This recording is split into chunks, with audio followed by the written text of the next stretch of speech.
The contribution of RINA Consulting for the action C3, replicability and transfer, is the elaboration of business models to be implemented in similar projects. In particular, different business approaches have been examined, shared savings, guarantee savings contracts, and forced-out approaches. The main topics covered in this action are an analysis of the value chain technologies. It has the large heat pump, the innovative gas expander, and the monitoring system. Then a focus on the applicable business models, and in particular an insight regarding EPC, the energy performance contract, and the quantitative refinement of energy performance contract business models applied to 3 case studies in 3 different countries.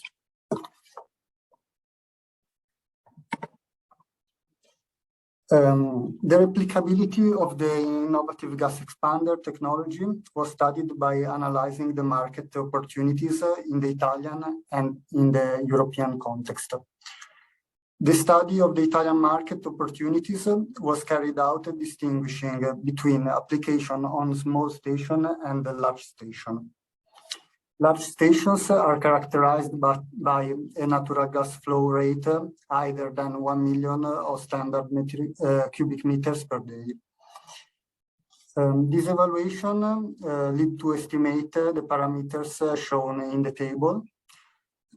So the number of potential units, the power of a single unit, the total power, and the total potential investment. On the other hand, regarding the European market opportunities, the overall potential would result about 3,600 gigawatt-hour per year, and the potential investment volume results about 3.8 billion euros.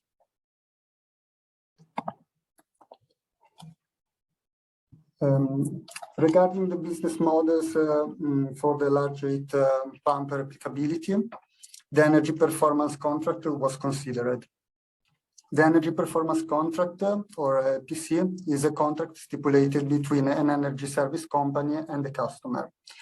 The energy service company takes charge of the efficiency interventions on the systems owned by the customer, both from a financial and a technical point of view.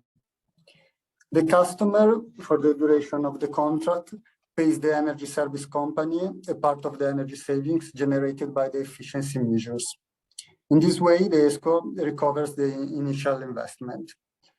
The benefits for the customer consist in the fact that he has energy savings, but he has no financial risks, and he can rely on the expertise of a company specializing in the energy efficiency sector.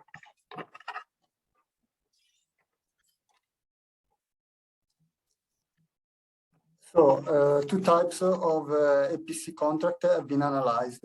The first is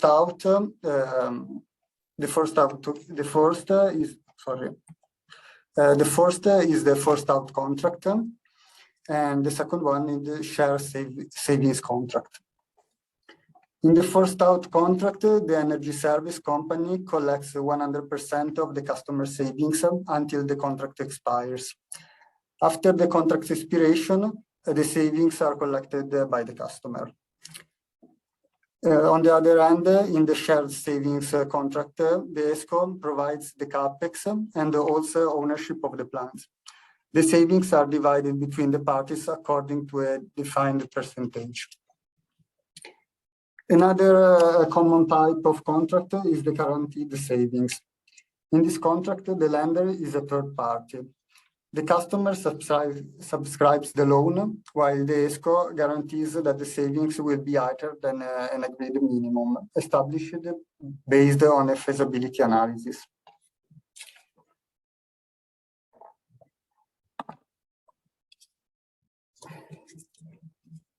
The 2 business models just described have been applied to 3 replicability cases in 3 different countries. The considered plants are a refinery plant in Netherlands, a chemical plant in Belgium, and a dairy plant in Italy. The application in different countries makes the input parameters for the business models different. For example, regarding the average local cost of electricity and of natural gas.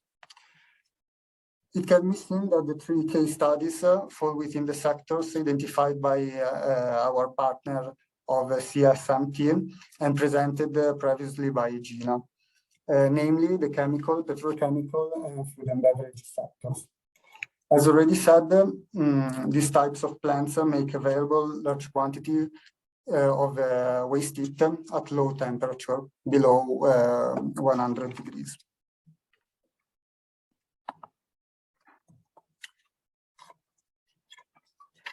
So, the large heat pump can be applied, for example, in the refinery sector to provide the used steam, recovering the available waste heat. In the case here reported, the waste heat derives from the process gas at a temperature between 95 degrees and 130 degrees. The heat output from the large heat pump is about 20 thermal megawatt, and the electrical input is 6.2 megawatt. Thanks to the large heat pump application, the customer can save 80.9 million of standard cube meters per year. This leads to both an economical advantage and an environmental advantage, with the CO2 savings of about 37,000 tons of CO2 per year. The payback period was calculated and the main parameters influencing it were identified, namely the local cost of electricity, the local cost of natural gas, and the coefficient of performance of the large heat pump. A low cost of electricity minimized the payback period, as well as a high cost of natural gas and a high value of the coefficient of performance.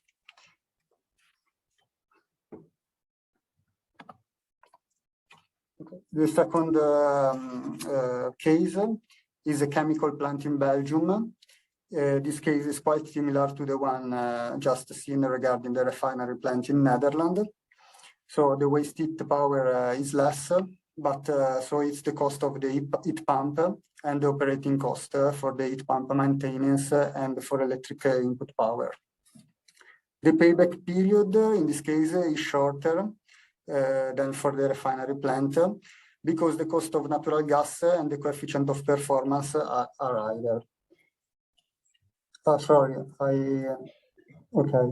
I was on the chemical. Also, in this case, we have energy savings in form of natural gas and CO2 savings, estimated to about 26,000 of tons per year. Okay, the third and final case is a dairy plant in Italy. This example is interesting because it is an application of large heat pump in the food and beverage sector. In this sector, the large heat pump can be applied to provide simultaneously cooling and heating services. This heating and cooling solution maximize heat pump technology benefits, saving both electric energy for chillers and fossil fuel for heat generation. The annual CO2 savings are estimated to about 23,000 of tons. However, in this case, the payback period is quite longer because the cost of electricity is high and the cost of natural gas is low. To have a reasonable payback period, white certificates and the cost of CO2 have been to consider it.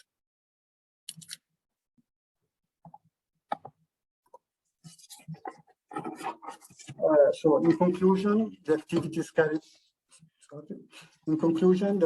carried out to develop the consistent business model for the HEATLEAP project were analysis of gas expander market opportunities, considering both the Italian scenario and the European scenario. Energy performance contract feasibility analysis carried out on 3 case studies in 3 different countries. A refinement of the business model and economic feasibility study about shared savings contract and forced out contract, and the identification of the main parameters influencing the payback period. Thank you for your attention.